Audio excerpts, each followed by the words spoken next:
एक बार फिर स्वागत है आप सभी को दोस्तों अपने YouTube चैनल 1-to-1 क्लासेस में। मैं आपका अपना दोस्त नितेश बजाज आज आपको national income and related aggregate में नेट इनडायरेक्ट टैक्सेस का क्या ट्रीटमेंट होता है, कैसे यूज़ करा जाता है एनआईटी को, ये सिखाने के लिए आ गया हूँ दोस्तों। इस वीडियो को एंड तक देखिएगा और कुछ न्यूमेरिकल्स आपको मैं होमवर्क के लिए भी दूंगा। आप उस क्वेश्चंस को करेंगे ट्राई और मुझे प्लीज़ कमेंट सेक्शन में जाके उनका आंसर ज़रूर बताइएगा कि उनके आंसर क्या आए हैं। इन क्वेश्चंस को सॉल्व करते करते दोस्तों हमारी प्रैक्टिस इतनी अच्छी हो जाएगी नेशनल इनकम में कि जब बोर्ड में हमारे सामने नेशनल इनकम का क्वेश्चन आएगा तो हम विद इन फ्यू सेकेंड्स हम वो क्वेश्चन सॉल्व कर पाएंगे। तो दोस्तों बने रहिए आपके अपना यूट्यूब चैनल 1-to-1 क्लासेस पे। दोस्तों शुरू करते हैं आज की क्लास को। हम लोग आज हमें करना है, पिछली वीडियो में मैंने आपको बताया था कि डेप्रिसिएशन का ट्रीटमेंट क्या होता है, कैसे डेप्रिसिएशन के लिए हम लोग यूज़ करते हैं, ग्रॉस से नेट में जाने के लिए डेप्रिसिएशन को माइनस करते हैं और नेट से ग्रॉस में वापस आने के लिए डेप्रिसिएशन को प्लस करते हैं। ये हम लोग ऑलरेडी बात कर चुके हैं, ये बात हमारी हो चुकी है पिछली वीडियो में। अगर आपने पार्ट 1 नहीं देखा तो प्लीज़ मैं आपसे रिक्वेस्ट करूँगा कि ये पूरी सीरीज़ को पार्ट वाइज देखें तो आपके लिए ज़्यादा बेनिफिशियल रहेगा। सबसे पहले डेप्रिसिएशन का ट्रीटमेंट, आज मैं बात करूंगा नेट इंडायरेक्ट टैक्सेस के ट्रीटमेंट की और कल हम लोग बात करेंगे एनएफआईए की ट्रीटमेंट की। तो दोस्तों शुरू करते हैं टाइम ना वेस्ट करते हुए। आज भी सबसे पहले हमारे सामने यहाँ पर है बेसिक हमारी चीज़ जिसको हम कहते हैं ग्रॉस डोमेस्टिक प्रोडक्ट। सिंपल भाषा में कहें तो जीडीपी फेमस चीज़ है भाई, बहुत ही फेमस है और ये हमारे पास मार्केट प्राइस पर है। आज हमें इस मार्केट प्राइस को ही चेंज करना है। ये जो मार्केट प्राइस है हमें इसको चेंज करना है। ये किस पे चेंज होता है और क्यों चेंज होता है और दोनों का मतलब क्या है वो भी समझाऊंगा। ये जो मार्केट प्राइस है दोस्तों इसको मैं चेंज करता हूं फैक्टर कॉस्ट पे। अब आपके माइंड में क्वेश्चन आएगा कि ये मार्केट प्राइस और फैक्टर कॉस्ट होता क्या है, बता देता हूँ। सिंपल भाषा में कहूँ तो जिस रेट पर प्रोडक्ट मार्केट में बिकता है उसको मार्केट प्राइस कहा जाता है और जिस रेट पर प्रोडक्ट बनके तैयार हो जाता है फैक्ट्री में, मतलब मैन्युफैक्चरर के पास, उसको फैक्टर कॉस्ट कहा जाता है।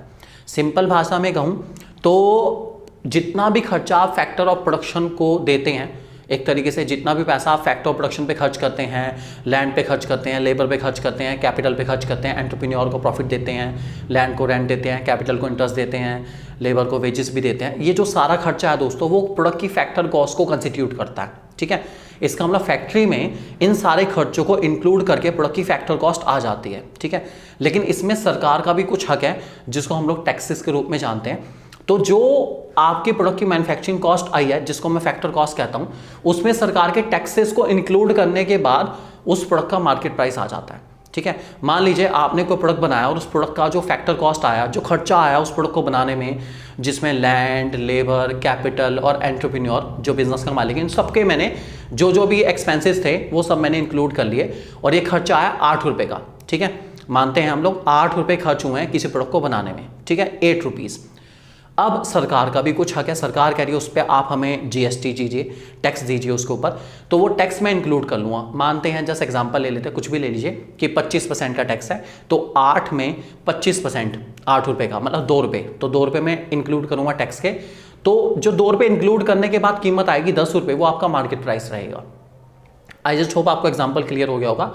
जितने में प्रोडक्ट बन के तैयार हुआ प्रोड्यूसर के पास, दैट इज फैक्टर कॉस्ट। ठीक है, जितने में प्रोडक्ट पहुंचेगा कंज्यूमर के पास, मार्केट में पहुंचेगा, दैट इज मार्केट प्राइस। और दोनों में जो बीच का डिफरेंस रहेगा दोस्तों वो ज्यादातर रहता है हमारा टैक्सेस का। ठीक है, वो नेट इंडायरेक्ट टैक्सेस कहलाता है। क्या कहलाता है? Net indirect taxes. तो इसी के थ्रू हमारा फॉर्मूला बन जाता है दोस्तों। देखते हैं हमारा फॉर्मूला क्या बनेगा। हम उस फॉर्मूले को लिखते हैं, यहां पर लिख लेते हैं आज हम लोग। चलिए, अगर मुझे एमपी से एफसी में जाना है, अर्थात मार्केट प्राइस से फैक्टर कॉस्ट में जाना है, तो मैं एनआईटी को माइनस करता हूं, माइनस एनआईटी, और एफसी से एमपी में जाने के लिए दोस्तों प्लस करता हूं एनआईटी। अब ये एनआईटी क्या है? अभी तो मैं कह रहा था कि टैक्सेस कुछ कर रहा था मैं, ये एनआईटी कहां से आ गया? ये एनआईटी दोस्तों टैक्सेस ही हैं। इसका फुल फॉर्म क्या है उसको सुन लीजिए। ये एनआईटी कुछ और नहीं है, एनआईटी अर्थात नेट इनडायरेक्ट टैक्सेस। दोस्तों जहां पर भी नेट वर्ड आए, नेट वर्ड का मतलब यह है कि कुछ सेटलमेंट हुई है, कुछ प्लस माइनस होने के बाद ही नेट चीज आती है, मतलब कोई सेटलमेंट हुआ है। वो सेटलमेंट किस चीज का है उसको सुन लीजिए। ये नेट इनडायरेक्ट टैक्सेस निकालने के लिए आप लोगों को हमेशा ध्यान रख के चलेंगे। ये तो मैंने एनआईटी का आपको बता दिया, फुल फॉर्म बताइए, ठीक है।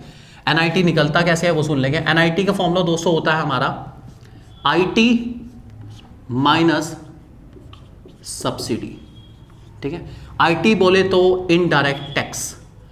इनडायरेक्ट टैक्सेस दोस्तों वही होते हैं जो आप लोगों ने गवर्नमेंट बजट चैप्टर में भी पढ़े हैं।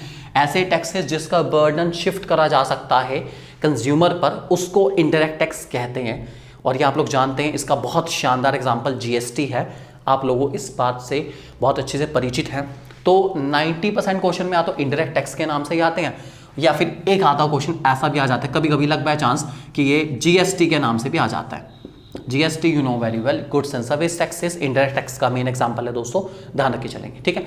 तो आपको क्वेश्चन में अगर एनआईटी गिवन है तो बहुत अच्छी बात है। अगर एनआईटी नहीं गिवन है तो पहले एनआईटी निकाल लो, और निकालने का तरीका मैंने आपको समझा दिया। इनडायरेक्ट टैक्सेस माइनस सब्सिडी, ठीक है। इनडायरेक्ट टैक्सेस क्या है बेसिकली, जैसे मैंने आपको बताया कि प्रोडक्ट की कॉस्ट में सरकार का जो हिस्सा है टैक्सेस के रूप में वो हमें देना पड़ता है, ठीक है। कुछ प्रोडक्ट पर सरकार की तरफ से सब्सिडी भी आती है, अर्थात आपने टैक्सेस इंक्लूड करें उससे ज़्यादा आपके पास सब्सिडी आ गई। जैसे एग्जांपल खादी प्रोडक्ट्स हो गए, या फिर हम कह सकते हैं सोलर पैनल्स हो गए, इलेक्ट्रिक व्हीकल, एक तरीके से ये सब चीज़ें हैं जिन पे सरकार की तरफ से सब्सिडी भी आती है। तो ऐसे केस में हमारे जितने टैक्सेस गए उससे ज़्यादा हमारे पास सब्सिडी आ जाती है। कुछ केस में सब्सिडी ज़्यादा आती है, कुछ केस में सब्सिडी कम आती है, वो आपको देखने की जरूरत नहीं है। आपको क्वेश्चन में गिवन होगा, आप उसका ट्रीटमेंट कर लेंगे। सरकार कुछ प्रोडक्ट पर सब्सिडी भी देती है प्रोड्यूसर को, ये आप ध्यान रख के चलेंगे, ठीक है।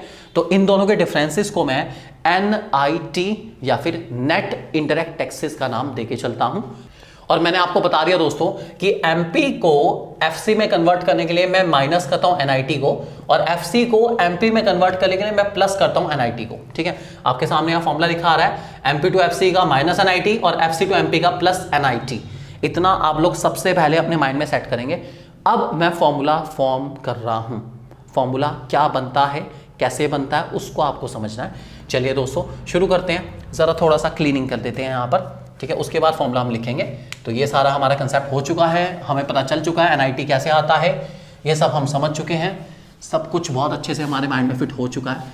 अब बारी आती है कुछ फॉर्मूला बनाने की, और उसके बाद फिर हम उन फॉर्मूला के अकॉर्डिंग वैल्यू पुट करेंगे, और हम लोग बहुत सारे होमवर्क भी करने वाले हैं, ठीक है। चलिए एक छोटा सा क्वेश्चन लेके चलते हैं दोस्तों।